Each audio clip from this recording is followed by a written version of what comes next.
ejection tool.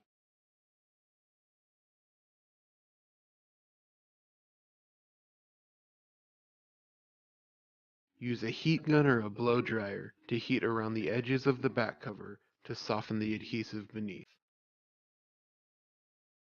Insert an eye-sesamo into the seam between the midframe and the back cover and pry the back cover free.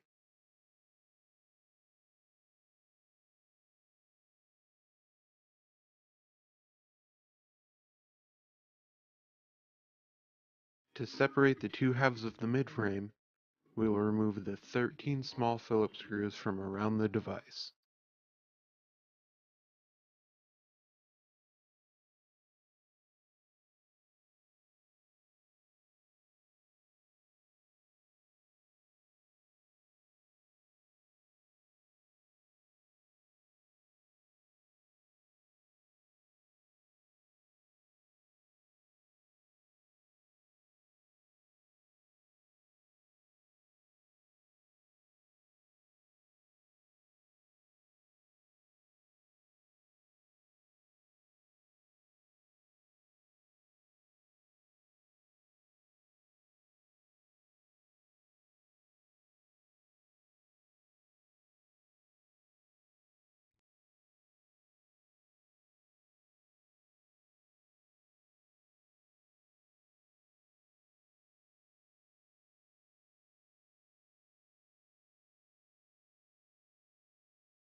We'll heat the top and the bottom of the LCD.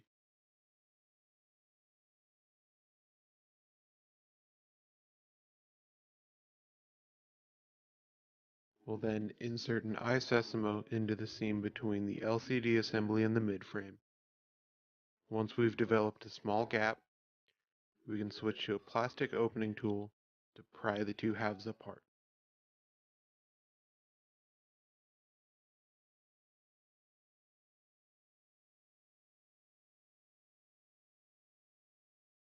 Use a nylon spudger to disconnect the battery from the motherboard, and pry the battery from the adhesive holding it to the back of the LCD.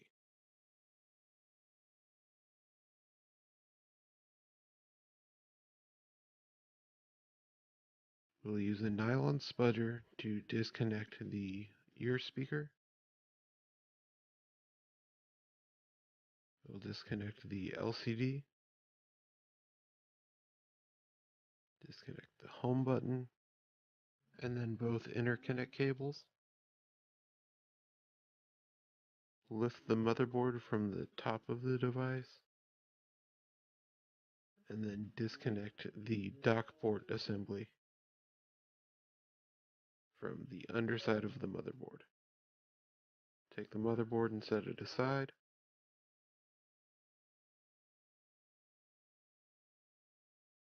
We'll use the fine tip curved tweezers to pry the vibrate motor free.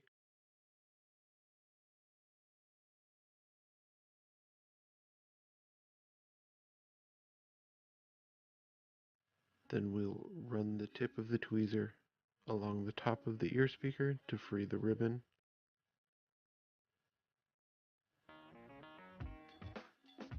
We'll then pry the microphone from the small gasket, then pry the ear speaker from the assembly.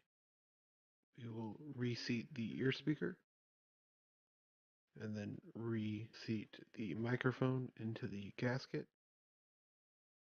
Readhere the ribbon to the top of the ear speaker.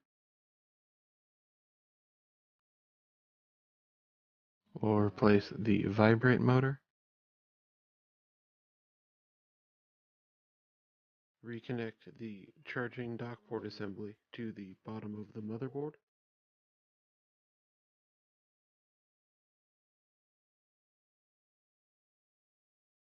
Reconnect the LCD. Reconnect the ear speaker. home button, and then both interconnect cables.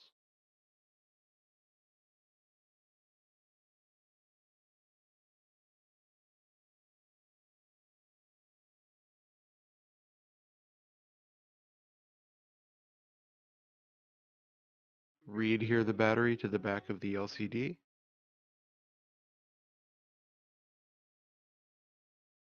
and reconnect the battery to the motherboard.